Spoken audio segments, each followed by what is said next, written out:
Hey guys, Peter here to tell you about the latest from Aetherian at Storm's Edge, out July 14th on Life Force Records. This album has 8 tracks, 42 minutes in length, and this is the band's second full-length studio album. They are a Greek melodic death metal band. This album has a really good design. It doesn't complicate itself, it just allows the listener to feel like you're embarking on this path, on this journey. And it's a journey that on one hand it feels very balanced, very cohesive, but on the other it also feels very dynamic with a lot of ebbs and flows. It just has great individual songs that come in the right order for you to get the most out of the tracks and out of the overall experience of listening to this album. You don't have to look too far. Look at the bookends that this album has. It starts off with a great intro instrumental track and it finishes off with an outstanding guitar solo. This is exactly the idea of building a record that has the right elements in the right places in order for the experience of the album to be there. Not just thinking of how great the individual songs have to be, but also thinking of how the collective has to shine. As far as the sound is concerned, this is definitely an album that embarks a little bit more on the more melodic side of the band. This is not to say that the album is not heavy, because it is. It just feels like the melodic side of the band, of their sound, is better defined throughout the entire record. It's easier to approach, it's easier to digest, it's easier to connect with, easy to see the impact that it's having, in the sound, and the impact that it's having in the atmosphere of the tracks. Definitely allows the overall experience to be one that has somewhat of a duality to it, because the heavier side of the sound on this record is not as well defined. It feels a little bit more dense, it feels a little bit more obscure. It's harder to tell which of the elements is having a bigger impact. Is it the drums? Is it the guitars? You don't have those sort of questions when it comes to the more melodic side. The melodic side of the sound is clearly driven by the guitar sound. The guitar sound, which is a focal point of the overall soundscape on this album. This is without a shadow of a doubt a guitar-centric record. You can see it from the first song all the way to the last, and how that last song ends with a guitar solo. And guitar solos is something that I find really interesting on this album, not necessarily from an execution point of view, but in terms of how they appear in the overall mix of the tracks. They always feel like they're coming from deep within the song and then jumping out into the forefront of the track. This is interesting because it allows them to be more impactful. It allows them to break away from the rest of the track, leaving everything behind, and kind of have a little bit of a pedestal all on its own. I like this style, I like this approach quite a lot. It just puts more eyes, it just puts more attention on that specific portion of the track. It allows the solos to be more impactful, it allows the solos to also be more explosive. But the guitars have that duality of the heavier side with the more melodic side, intertwine them really well throughout the entire album, allowing them to coexist with one another, and more often than not, that melodic side finds its way within the layers of the overall sound, of the overall texture of the sound, sometimes very subtle, sometimes a little bit more in the forefront, but they're always there navigating these in-between lines, if you will, of how this overall album sound-wise is put together.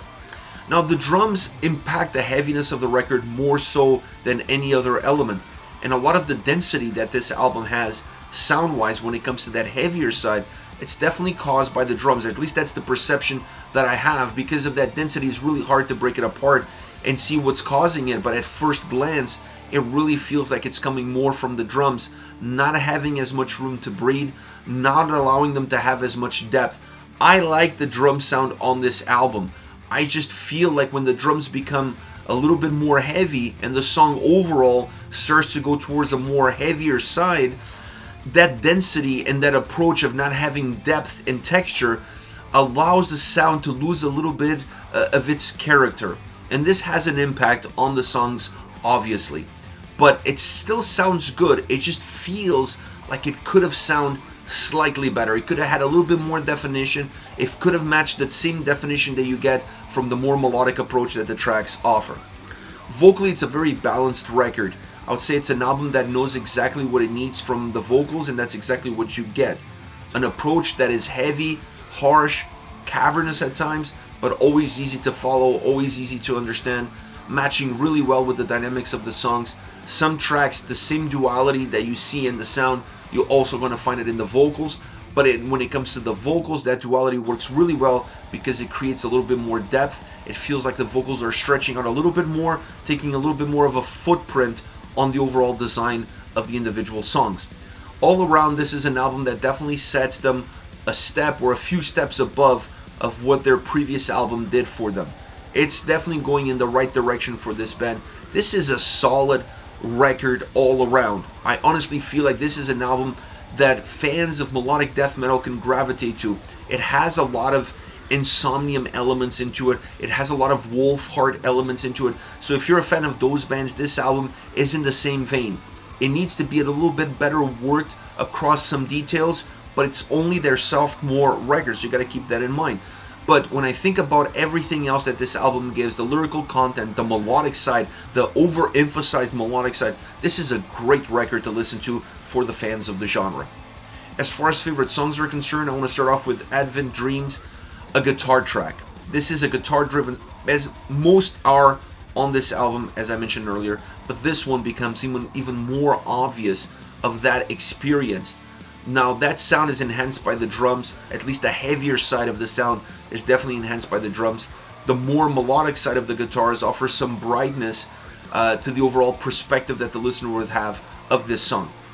The acoustic solo section midpoint becoming a little bit of a bridge that allows you to push yourself towards the end of the track and allows the guitars to change their characteristics but still dominate the overall essence of the song. The vocals throughout the entire track follow the same pattern. Where the sound is going vocally, you see the guitars are going there already. So the vocals are kind of following that same pattern. A very nice song that overall may feel a little bit cohesive, but when you look at the dynamics within the guitar sound, the track moves all over the place. Next we have Astral Breath, a track that emphasizes the more melodic side over the heavier side. I thought Advent Dreams emphasized the more heavier side. This one goes a little bit the opposite way. Still pushing the guitars. The guitars are still playing a predominant role both on the heavier and the melodic, and the duality of sound and experience is definitely well defined throughout this entire song. It's the same duality that we're going to see vocally represented from start to end on this track. Musically, I would say that this song has a lot of movement, but it always feels more melodic. It has that substance to it. It definitely emphasizes, like I said earlier, the more melodic side of the track. But it's still a guitar-centric song. It still depends heavily on the guitars to drive the experience. Last but definitely not least, Starlit Shores. This is the closing track on the record. It's a more consistently heavier song all around. At least that's the experience that you feel walking away from it. It still has its subtle moments, it still has its melodic moments, but the consistency of heaviness really feels like it takes a stronghold around this track and allows it to be more of the dictator of the experience. It's not as guitar driven, or at least it doesn't feel that way.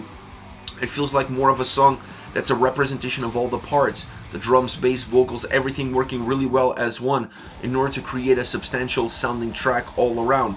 The acoustic guitar sound on this song helps break the track a little bit. It helps give you pockets for you to breathe, for you to enjoy all the other heaviness that it's around. It also emphasizes how heavy everything else is when you have that acoustic guitar sound that underlines, that brings the mood down, that softens the overall sound experience. Now, closing this song, like I mentioned earlier, on a solo is not just a great way to close this track, but it's a great way to close off the album.